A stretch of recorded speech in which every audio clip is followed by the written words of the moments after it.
Chers collègues, cette partie de la formation vous présente une démonstration d'ingénierie de formation cohérente avec l'APC et l'andragogie. Vous pourrez vous exercer à appliquer cette démarche dans les exercices proposés dans cette partie du cours. Dans cette ingénierie, nous allons suivre les étapes discutées dans les vidéos précédentes. L'analyse de la situation, la rédaction des objectifs, le choix des activités et la préparation de l'évaluation des apprentissages. L'analyse de la situation, comme nous l'avons déjà évoqué, est importante pour nous assurer que la formation s'avère pertinente dans le contexte des apprenants. Il s'agit de préciser les éléments de l'environnement qui peuvent influencer l'ingénierie de formation. Il faut prendre en compte qui est le mandataire, quels sont les objectifs, quelles sont ses priorités. Quels éléments du contexte risquent d'influencer le déroulement de la formation? Quelle est la clientèle visée, ses caractéristiques, ses ressources, ses motivations, ses limites? Quel type de formation sera mis en œuvre? Une formation présentielle, à distance, mixte, tutorée ou non, en travail individuel ou surtout collectif? Quels outils technologiques sont disponibles, requis, maîtrisés par les apprenants? L'analyse de la situation de formation est grandement facilitée par la présence d'un profil de compétences.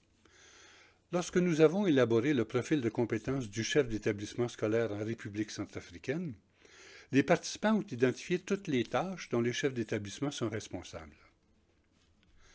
Pour la tâche traitant de la gestion des ressources matérielles, ils ont listé toutes les opérations qui en découlent. Ces informations pourraient nous aider à élaborer une formation approfondie à ce sujet. Les chefs d'établissement ont également précisé les critères de performance qui permettent de juger dans leur système de l'efficacité de l'accomplissement de la gestion des ressources matérielles. Ces critères sont contextuels, mais plusieurs peuvent se retrouver dans d'autres systèmes éducatifs. Le profil de compétences a également précisé les conditions de réalisation de cette tâche. Notons que dans cet environnement, l'absence d'un guide de gestion matérielle devra être prise en compte dans la formation. Le profil de compétences a aussi identifié les connaissances, les habiletés et les attitudes qui contribuent à la réalisation efficace de la tâche de gestion de biens matériels. Voilà donc un ensemble de données qui pourraient orienter l'ingénierie d'une formation sur la gestion des ressources matérielles. Dans votre cas, vous n'aurez probablement pas accès à toutes ces données, mais je les ai incluses pour démontrer l'utilité de développer un profil de compétences bien constitué pour préparer une formation. Précisons maintenant le contexte dans lequel nous allons développer ce cours. Notre mandataire actuel est le comité de formation et de gestion. Le contexte de formation est associatif, fondé sur le volontariat, avec des participants en général en cours d'emploi, ayant un temps limité à consacrer à la formation. La clientèle visée est d'abord constituée de membres et de gestion, motivés, aptes à utiliser Moodle, habitués à la formation à distance. Une difficulté à prendre en compte dans notre situation, les participants proviennent de systèmes nationaux diversifiés et ils occupent des fonctions également très différentes. Nous opterons, dans notre cas, pour une formation à distance tutorée, et nous publierons notre formation sur Moodle qui est maîtrisée en général par les participants. Pour préciser les objectifs de notre formation, nous aurons accès à un profil de compétences. Si nous n'en avions pas, et peut-être que c'est votre cas, nous pourrions avoir recours à un curriculum, au mandat de formation ou à une analyse de besoins. Comme convenu, nos objectifs concerneront l'apprentissage et préciseront ce que les apprenants devront faire à la fin de la formation. Et nos objectifs seront libellés selon les niveaux de savoir. Nous prévoyons une formation courte. Nous ne pouvons pas traiter de toute la complexité de la gestion des ressources matérielles. Nous allons donc sélectionner quelques éléments prioritaires. Parmi les connaissances, connaître les textes officiels sur la gestion matérielle ou, à défaut, connaître les usages dans ce domaine. Pour les savoirs procéduraux, nous choisissons contrôler le matériel. Parmi les attitudes, nous soulignerons la rigueur, la gestion éthique et transparente, favorisés par le travail d'équipe. Rappelons les apprentissages précédents concernant les activités à privilégier pour favoriser l'apprentissage. Les activités d'apprentissage sont sélectionnées en fonction des objectifs visés et leur choix dépend également des fondements de l'APC. Pour les savoirs théoriques, des activités plus traditionnelles sont efficaces, la lecture, les visionnements, la rédaction de textes, etc. Plus on évolue vers des savoirs complexes, plus les activités doivent y être adaptées. Les activités d'apprentissage les plus efficaces exigent un engagement concret des apprenants.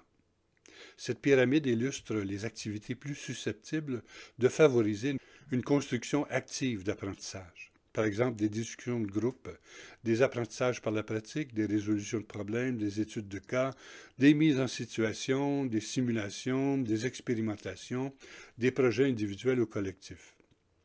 En fin de course, on peut proposer des activités qui intègrent l'ensemble des savoirs visés dans une situation professionnelle pertinente. Voici les activités qui pourraient être utilisées dans la formation envisagée. Au niveau des savoirs, on pourrait proposer la lecture et la synthèse de textes officiels s'ils existent, ou une enquête ou une observation des pratiques courantes. On pourrait aussi proposer aux apprenants de décrire le processus de contrôle des biens matériels habituels dans leur environnement. Au niveau du savoir-faire, on pourrait leur demander d'appliquer le processus de contrôle des biens matériels dans une simulation. Pour le savoir-être, concernant l'éthique, la transparence et le travail d'équipe, on pourrait leur demander de décrire les valeurs nécessaires pour assurer un contrôle équitable et transparent des biens matériels. Enfin, pour la compétence, on pourrait leur proposer d'élaborer un processus de contrôle des biens matériels dans un nouveau milieu de travail. Tout au long de la formation, il est utile de prévoir des activités d'évaluation formative axées sur le soutien à l'apprentissage. Les activités devraient permettre un feedback de la part du tuteur pour corriger les lacunes de compréhension. Des sessions d'échange avec le tuteur et entre apprenants permettent une évaluation formative constructive. L'évaluation sommative devrait tester chaque objectif visé par la formation. Les contenus d'évaluation devraient être adaptés au niveau de savoir. Par exemple, pour une connaissance, énumérer les parties d'un processus. Pour un savoir procédural, appliquer cette procédure. Pour un savoir-être, analyser une situation et identifier les réactions efficaces. Pour évaluer une compétence, proposer de réagir à une étude de cas. Pour clarifier l'évaluation, il est utile de préparer un barème d'évaluation qui précise les réponses attendues et les points à attribuer selon la qualité de la réponse. Voici un exemple d'un test qui pourrait être donné aux étudiants à la fin de la formation pour vérifier chacun des objectifs visés. Pour chacun des savoirs, on précise les activités qui ont été exigées et on imagine des questions qui pourraient permettre de vérifier la maîtrise de cet objectif par l'apprenant. On élabore ensuite une grille de correction qui, pour chaque item d'évaluation, précise quelles sont les réponses attendues et les notes attribuées selon la qualité de la réponse. Une grille de résultats d'apprentissage par objectif et par étudiant est produite. Dans ce cas-ci, la grille analysera les résultats pour les 4 objectifs visés. On rappelle que cette analyse permet de vérifier la maîtrise des objectifs pour chaque participant,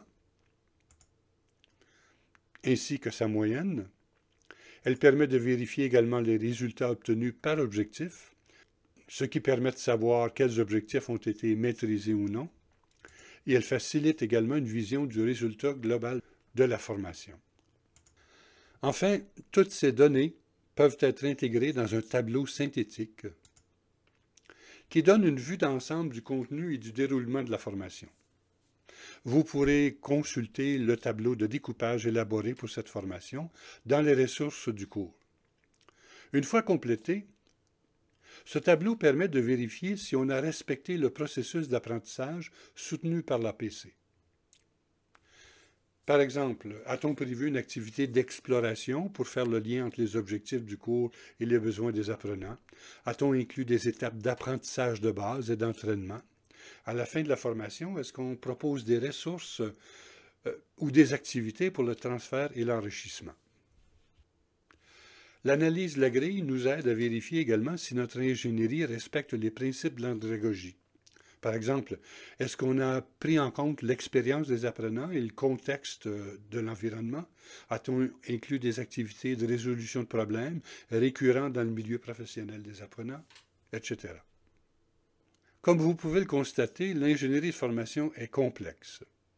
Elle exige des compétences précises et une démarche rigoureuse. Mais si le processus est mis en œuvre, on peut s'assurer de l'efficacité de la formation. C'est ce qui fait la différence entre une formation improvisée et un cours bien structuré. Nous espérons que cette formation vous aide à acquérir les compétences en ingénierie de formation pour votre propre développement professionnel et pour le bienfait des collègues auxquels vous dispenserez des formations cohérentes et efficaces.